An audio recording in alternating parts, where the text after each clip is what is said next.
আসসালামু আলাইকুম। BBC live নিউজে আপনাকে স্বাগত। শুরুতেই সংবাদ শিরোনাম, পরে বিস্তারিত। পুরোদমে আবারও ফের ইসরায়েল ইরান যুদ্ধের মুখোমুখি। ভয়াবহ অশনি সংকেত দিল ইরান। এবার ইসরায়েলকে মাটির সাথে পিষে ফেলার হুমকি দিয়ে বসল। দর্শক, আজকের সংবাদে চমক ধাঁধালো ভয়ঙ্কর ভয়ঙ্কর খবর। শুরুতেই জানিয়ে দিব, ইসরায়েলকে মাটির সাথে মিশিয়ে দিতে মহাযুদ্ধের হুঁশিয়ারি ইরানের। এ নিয়ে জানিয়ে দিব বিস্তারিত সংবাদে। এরপর জানিয়ে দিব আল্লাহু আকবার, নারে তাকবীর। ইসরায়েলের তেল শোধনাগারে ইরানের ক্ষেপণাস্ত্র হামলা, নিহত ইহুদিবাদী 3 সেনা। এবং সর্বশেষ জানিয়ে দিব, ইরান সম্পর্কে যে ভুল ভাঙল যুক্তরাষ্ট্র ও ইসরায়েলের। ইতিহাস বলে মিসক্যালকুলেশন মানেই পরাজয়, আর বড় শক্তিগুলোর সেই ভুল যখন ঘটে তখন তার প্রতিফলন হয় আরো ভয়ঙ্কর। 12 দিনের সেই যুদ্ধ কি সত্যি ইরানের জন্য বিজয় বার্তা বয়ে এনেছিল, নাকি এর আড়ালে লুকিয়ে আছে আরো গভীর ভূ রাজনৈতিক ইঙ্গিত? দর্শক, এ নিয়ে জানিয়ে দিব একটি বিস্তারিত ডেস্ক রিপোর্ট। শুনছিলেন সংবাদ শিরোনাম, এরপর বিস্তারিত। তবে তার আগে অনুরোধ থাকবে ভিডিওটিতে একটি লাইক এবং কমেন্টস করে জানিয়ে দিন আজকের এই ভিডিও সম্পর্কে আপনার মূল্যবান মতামত। অপেক্ষার প্রহর শেষ, অচিরেই শুরু হচ্ছে এবার ইসরায়েল ও ইরানের মাঝে মহাপ্রলয়নকারী যুদ্ধ। যেই যুদ্ধের জন্য সাইবার হামলার কৌশল এবং ক্ষেপণাস্ত্র ড্রোন যুদ্ধের পরিকল্পনা সাজাতে ব্যস্ত সময় পার করছে ইরানের যোদ্ধারা। ইহুদিবাদীদের বিরুদ্ধে শুরু হতে যাওয়া ওই যুদ্ধের মাধ্যমেই শেষ হবে এবার ইসরায়েলের ইরানের অভিযান, এমন হুমকি দিয়েছেন ইরানের সর্বোচ্চ ধর্মীয় নেতা আয়াতুল্লাহ আলী খামেনির শীর্ষ সামরিক উপদেষ্টা জেনারেল ইয়াহিয়া রাহিম সাভা। এই বার্তাকে ঘিরেই উত্তপ্ত পরিস্থিতি বিরাজ করছে মধ্যপ্রাচ্য। কারণ মাত্র 2 মাসের মাথায় আবারও যুদ্ধের হুমকি এলো তেহরান থেকে। যেই বার্তাকে সুবিধাজনক নজরে দেখছেন না বিশ্লেষকরা। ইহুদিবাদীদের বিরুদ্ধে কবে ঝাঁপিয়ে পড়বে ইরানি যোদ্ধারা? মধ্যপ্রাচ্যের আকাশে যুদ্ধের ঘটনাটা ইরানের সর্বোচ্চ প্রতিরক্ষা বাহিনী IRGCর পরবর্তী অপারেশনের তালিকায় ইসরায়েলকে ধ্বংস করার পরিকল্পনা, যার প্রধান টার্গেট ইহুদিবাদী দেশটির প্রধানমন্ত্রী বেনিয়ামিন নেতানিয়াহু। অঞ্চল জুড়ে গণহত্যা ও আগ্রাসনের মূল কারিগর এই নেতানিয়াহু, যার বিরুদ্ধে রয়েছে আন্তর্জাতিক অপরাধ আদালতের গ্রেপ্তারি পরোয়ানা। মাত্র 2 মাস আগে জুন মাসে এক যুদ্ধে ইরানের সাথে জড়িয়ে পড়ে ইসরায়েল। টানা 12 দিন যাবৎ ইহুদিবাদীদের বিরুদ্ধে লড়েছে ইরানি যোদ্ধারা। ক্ষেপণাস্ত্র আর ড্রোন দিয়েই ইসরায়েলের অত্যাধুনিক প্রতিরক্ষা বলয়কে ঘায়েল করেছে IRGC। তবুও থামেনি ইহুদিবাদীদের ষড়যন্ত্র। তাই তো ইসরায়েলের বিরুদ্ধে আরেকটি যুদ্ধের সংখ্যা জানালেন ইয়াহিয়া রাহিম সাভাবি। ইরানের সর্বোচ্চ ধর্মীয় নেতার এই শীর্ষ সামরিক উপদেষ্টা বলেন, আমরা যুদ্ধবিরতিতে নেই, যুদ্ধের একটি পর্যায়ে আছি। যুক্তরাষ্ট্র ও ইসরায়েলের সাথে আমাদের কোনো প্রোটোকল, নিয়ন্ত্রণ কিংবা চুক্তি হয়নি। তাই আমি মনে করছি আরেকটি যুদ্ধ আসন্ন। তারপরে আর কোনো যুদ্ধ নাও হতে পারে।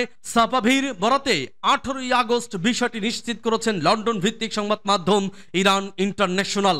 ইরানকে আঞ্চলিক ও বিশ্বব্যাপী উভয় স্তরে এই শক্তি তৈরি করতে হবে জানিয়ে সাভাবি আরো বলেন, যুক্তরাষ্ট্র ইহুদিবাদীরা বলে যে তারা শক্তির মাধ্যমে শান্তি প্রতিষ্ঠিত করে, তাই ইরানকেও শক্তিশালী হতে হবে, কারণ প্রকৃতি দুর্বলদের পদদলিত করে। এ সময় ইরানের এই সামরিক উপদেষ্টা দেশটির যুদ্ধ কৌশলের রূপরেখা তুলে ধরে বলেন, আমাদের কূটনৈতিক, মিডিয়া, ক্ষেপণাস্ত্র, ড্রোন এবং সাইবার আক্রমণের কৌশলকে শক্তিশালী করতে হবে। সম্প্রতি ইরানে আবারও হামলা চালানোর হুমকি দিয়েছেন ইসরায়েলের সামরিক বাহিনীর প্রধান লেফটেন্যান্ট জেনারেল ইয়াল জামির। যুক্তরাষ্ট্রের সমর্থনেই যে ইসরায়েল আবারও ইরানে হামলা চালাবে সেই ইঙ্গিতই দেননি তিনি।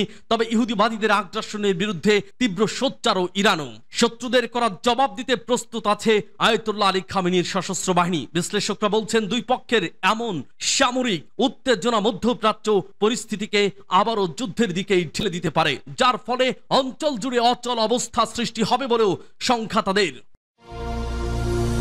ইসরায়েল একটি তেল শোধনাগারে ইরানের ক্ষেপণাস্ত্র হামলায় 3 জন নিহত হওয়ার পাশাপাশি ক্ষতির পরিমাণ দাঁড়িয়েছে $200 মিলিয়ন মতো, এমন খবর প্রকাশ করেছে বার্তা সংস্থা মেহের নিউজ। ইরানের একটি ক্ষেপণাস্ত্র ইসরায়েলের বাজান তেল শোধনাগারে আঘাত আনে, এতে 3 জন নিহত হন। ঘটনাটি ঘটে গত 17 জুন, তবে সেটা প্রকাশ্যে এসেছে 18 আগস্ট সোমবার। বার্তা সংস্থা মেহের প্রকাশিত এক প্রতিবেদনে এই খবর প্রকাশ হয়। ইসরায়েলের সংবাদ মাধ্যম হিব্রু ডেইলির বরাতে প্রকাশিত প্রতিবেদনে বলা হয়েছে 17 জুন ভোরের আগে বাজান তেল শোধনাগারে ইরানি ক্ষেপণাস্ত্রটি আঘাত আনে, এতে ভেতরের একটি কক্ষে অবস্থানরত 3 জন ধ্বংস স্তূপ ও আগুনের মধ্যে আটকা পড়ে প্রাণ হারান। প্রতিবেদনে আরো বলা হয়, এই হামলায় ইসরায়েলের জ্বালানি স্থাপনা ও আল-আকসা ব্যবস্থায় ব্যাপক ক্ষতি হয়। বাজান কর্তৃপক্ষ এক ঘোষণায় জানায় তাদের সব স্থাপনা সম্পূর্ণভাবে বন্ধ করে দেওয়া হয়েছে এবং আগামী কয়েক মাসে ধীরে ধীরে উৎপাদনে ফিরবে তারা। কোম্পানিটি ধারণা করছে ইরানি ক্ষেপণাস্ত্র হামলায় প্রায় 150 থেকে $200 মিলিয়ন ক্ষতি হয়েছে। প্রসঙ্গত, দখলদার ইসরায়েল গত 13 জুন থেকে টানা 12 দিন ইরানের সামরিক, পারমাণবিক ও আবাসিক এলাকায় বিমান হামলা চালিয়ে আগ্রাসী যুদ্ধ শুরু করে। এরপর 22 জুন যুক্তরাষ্ট্র ইরানের নাতাঞ্জ ও ইস্পাহানে অবস্থিত 3টি পারমাণবিক স্থাপনায় হামলা চালায়। ইসরায়েলের ওই আগ্রাসনের জবাবে ইরানের সামরিক বাহিনী তাৎক্ষণিক পাল্টা আক্রমণ শুরু করে। এছাড়া মার্কিন হামলার জবাবে ইরানি সশস্ত্র বাহিনী কাতারের আল উদেদ এয়ারবেসে একাধিক ক্ষেপণাস্ত্র নিক্ষেপ করে। এরপর দিনে যুদ্ধবিরতির আহ্বান জানায় যুক্তরাষ্ট্র, যা 24 জুন থেকে কার্যকর হয় এবং সংঘর্ষে থেমে যায়। এদিকে মধ্যপ্রাচ্য নতুন করে ইরান ইসরায়েল যুদ্ধের আশঙ্কা ঘনীভূত হচ্ছে। যুদ্ধবিধ্বস্ত গাজা, উত্তপ্ত লেবানন সীমান্ত ও চারপাশের অস্থিরতার মাঝে জোরালো হচ্ছে গুঞ্জন, তেহরান ও তেল আবিব এবার সরাসরি সংঘাতে জড়িয়ে পড়তে পারে। বিশ্লেষকদের ধারণা, চলতি বছরের ডিসেম্বরের আগে কিংবা আগস্টের শেষ দিকে বড় ধরনের হামলা শুরু হতে পারে। ইসরায়েলের প্রধান উদ্বেগ, ইরানের পারমাণবিক কর্মসূচি গেল জুন মাসে এই অজুহাতেই হামলা চালালেও বাস্তবে লক্ষ্য ছিল মধ্যপ্রাচ্যের শক্তির ভারসাম্য পাল্টে দেওয়া, কিন্তু প্রত্যাশা অনুযায়ী প্রত্যাশিত ফল মেলেনি। ইরান পাল্টা ক্ষেপণাস্ত্র হামলা দেখিয়েছে তাদের সামরিক সক্ষমতা এখনো অটুট। এবার তাই তেহরান প্রস্তুত হচ্ছে শুরু থেকেই শক্তিশালী আঘাত আনতে, যেন প্রমাণ করা যায় যে ইসরায়েলের সামরিক আধিপত্য দুর্নিবারণ নয়। এখানে গুরুত্বপূর্ণ হয়ে উঠেছে মার্কিন প্রেসিডেন্ট ডোনাল্ড ট্রাম্পের ভূমিকা। আগের সংঘাতে তিনি সীমিতভাবে হামলায় রাজি হলেও পূর্ণাঙ্গ যুদ্ধে জড়াননি, এতে ইসরায়েলের ক্ষোভ তৈরি হয়েছিল। তবে এবার যদি তিনি ইসরায়েলের চাপে পড়ে সরাসরি যুদ্ধে নামেন, তাহলে যুক্তরাষ্ট্রে এমন এক সংঘাতে জড়িয়ে পড়বে যার ভয়াবহতা ইরাক যুদ্ধকেও ছাড়িয়ে যেতে পারে। ফরেন পলিসির বিশ্লেষণে বলা হয়েছে, ইসরায়েল একা ইরানকে মোকাবেলা করতে পারবে না, তাই কৌশলগতভাবে তারা যুক্তরাষ্ট্রকে সরাসরি জড়ানোর চেষ্টা করছে।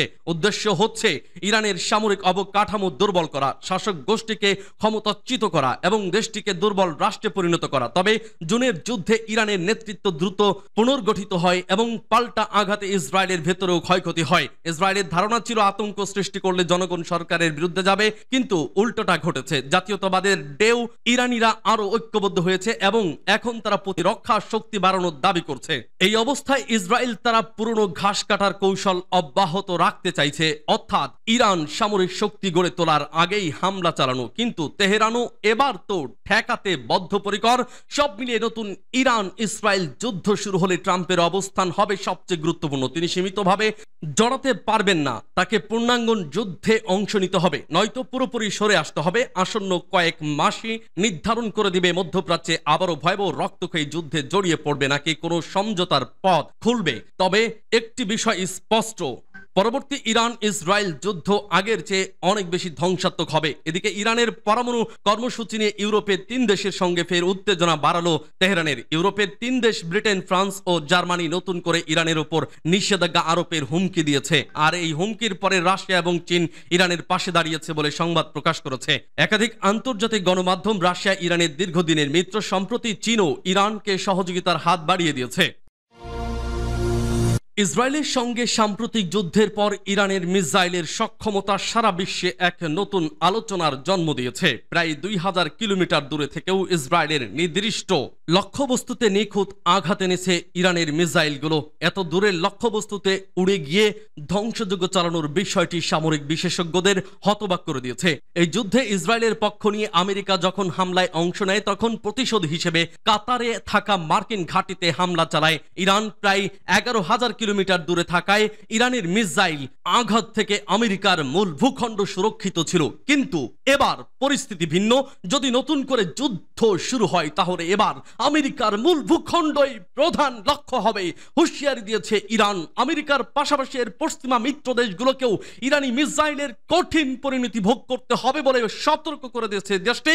ইরানের হাতে রয়েছে খোররাম শাহ সেজিল সাহব 3, খোররাম শাহ 4 এর মতো অত্যাধুনিক সব মিসাইল। এসব মিসাইলের সর্বোচ্চ রেঞ্জ 2500 কিলোমিটার। ইরান চাইলে এসব মিসাইলের মাধ্যমে ব্রিটেন, ফ্রান্স, জার্মানির মতো আমেরিকার ইউরোপিয়ান মিত্রদের উপর হামলা চালাতে পারে। তাই এবার ইরানে হামলা চালালে আমেরিকার সঙ্গে তাদের মিত্রদেরও লক্ষ্যবস্তুতে পরিণত করা হবে বলে হুঁশিয়ারি দিয়েছেন ইরানের সংসদের জাতীয় নিরাপত্তা ও পররাষ্ট্রনীতি বিষয়ক কমিটির সদস্য আমির হায়াত মোকাদ্দম। তিনি বলেন, সমস্ত ইউরোপীয় দেশ আমাদের মিসাইলের সীমার মধ্যে রয়েছে। আমাদের মিসাইল ফ্রান্স, জার্মানি, ব্রিটেন এবং সমগ্র পশ্চিম ও পূর্ব ইউরোপে আঘাত আনতে সক্ষম।